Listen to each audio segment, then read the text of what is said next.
Bonjour à tous, aujourd'hui on va essayer, je vais vous montrer comment on utilise la classe à la maison avec le CNED. Voilà, comment faire une vidéoconférence et comment pouvoir échanger avec nos élèves. Donc tout d'abord dans la barre de recherche je tape college.cned.fr. Ensuite je mets sur entrée et on va arriver directement sur la page d'accueil. Donc deux possibilités, soit vous avez déjà créé un compte et vous avez votre identifiant qui apparaît ici, soit je crée un compte. Donc pour créer un compte, je clique sur créer un compte, on accepte les conditions d'utilisation, vous pouvez éventuellement les lire ici en détail. Ensuite, alors vous choisissez un nom d'utilisateur, un mot de passe en vérifiant bien les conditions nécessaires qui sont écrites au-dessus. On choisit le pays, l'académie, le profil utilisateur, vous êtes enseignant, donc il faudra cliquer sur enseignant. L'adresse mail académique, d'accord, on va le mettre 2 fois, et mettez votre nom et votre prénom. Et ensuite vous cliquez sur créer un compte, un mail vous arrivera sur vos boîtes académiques, il faudra valider votre adresse mail, et tout va fonctionner ensuite, vous pourrez utiliser, vous aurez un compte de créé. Alors ensuite, donc maintenant une fois que mon compte est créé, et j'arrive sur la page d'accueil qui est ici, donc je clique sur connexion.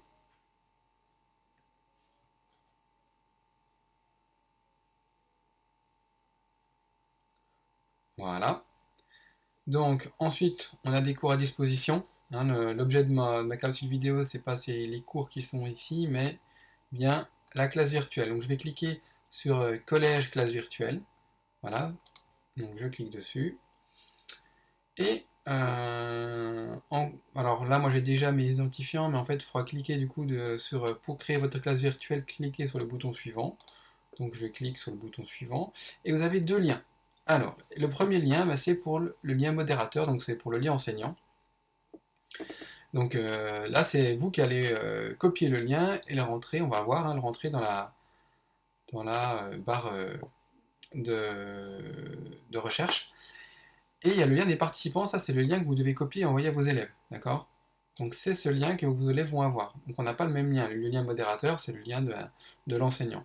Donc je vais prendre le lien, je vais le copier, voilà, je vais l'insérer dans la barre de recherche, je mets entrée, et je vais arriver sur, ils appellent ça une salle de classe, c'est une salle de classe virtuelle, voilà, et c'est écrit, vous êtes seul dans la classe. Voilà, alors bien sûr, là pour l'instant, je ne peux pas vous montrer voilà comment ça fonctionne avec les élèves. D'accord. Au départ, on vous demande un paramétrage avec votre micro et votre webcam ici. D'accord. Donc en fait, les petits, ce que j'ai ici là, les petits symboles. Donc ici, si j'appuie sur le micro, eh ben, tous mes élèves peuvent m'entendre. Voilà. Et si j'appuie sur la webcam, voilà, on peut me voir. Ok, je partage la vidéo, oui ou non. Voilà. Très bien. Ensuite, en haut à droite, vous avez une petite menu de session. Alors, ici, il y a les aides en fait, principalement pour utiliser la classe à la maison. Ce qui est important, c'est plutôt l'onglet qui est en bas à droite. Voilà, le petit onglet violet là. Donc, je clique dessus et il y a pas mal de choses différentes. Donc, on peut éventuellement, alors, faire un chat avec la petite bulle ici, d'accord, et communiquer. Voilà, par chat, on met dans l'essai, je fais l'essai, hop, voilà, par exemple. Je peux aussi éventuellement ici, alors là, à cet endroit-là, j'ai tous mes élèves qui sont, je vous mettrai un imprimé écran. Les élèves qui sont dans la classe, quand ils auront cliqué sur le lien, ils seront actifs ici. Voilà. Donc voilà, j'ai fait une capture d'écran et on voit en haut à droite le modérateur et en dessous les participants à la classe virtuelle. Voilà, le paramètre qui est super important à faire dès. Et alors là, on peut régler le micro. On peut reconfigurer le micro si vous avez un autre micro. Vous ne voulez pas prendre celui de la webcam, vous voulez un micro, je ne sais pas, de votre téléphone, c'est possible aussi. Et ce qui est important pour que que ça fonctionne, dans paramètres de la session, j'ai mis un peu de temps à chercher la première fois, il faut cliquer là-dessus, sur partager l'audio, partager la vidéo, publier des messages dans le chat et dessiner sur le tableau et dans les fichiers. Voilà. Et c'est important parce qu'en fait, si vous ne le faites pas, j'ai mis un peu de temps à trouver, eh ben, vous n'avez pas du coup tout. Les élèves ne peuvent pas communiquer entre eux. C'est bien dommage. Voilà. Et ici, en bas à droite, dans partager du contenu, donc si je clique ici, il y a pas mal de choses possibles à faire qui sont assez intéressantes. Après, pédagogiquement, je vous laisserai réfléchir voilà, comment on peut l'utiliser. Partager un tableau blanc, c'est-à-dire que les élèves, là, pour le coup, ils ne voient plus rien, ils voient que le tableau. Donc je peux écrire. Hein, alors, c'est pas très facile avec la souris, mais on y arrive quand même. On peut aussi éventuellement copier le lien avec une tablette et écrire avec un stylet. C'est un peu plus pratique. Voilà, faut faire attention, il n'y a pas de touche de CTRL Z pour revenir en arrière. Donc par contre, je peux gommer, revenir ce que j'ai fait. On peut faire des rectangles, je vous laisserai chercher, mettre du texte. Voilà. Et là, l'écran, il est visible pour tous les élèves à ce moment-là. On peut aussi, de façon assez intéressante, partager l'écran, partager votre écran. Donc ça, c'est intéressant. Ça, je l'utilise pas mal pour montrer avec des élèves. J'ai un fichier PDF que je veux montrer, donc bah, je clique dessus, je mets partager. Donc là, mes élèves en fait vont voir mon écran.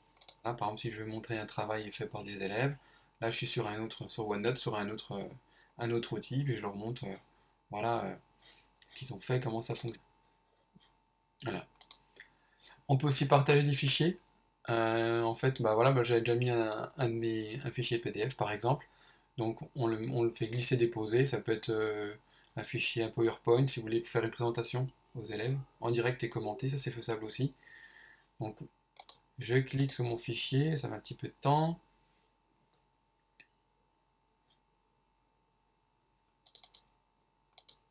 Oui, il faut cliquer sur le fichier et mettre partager maintenant. Voilà.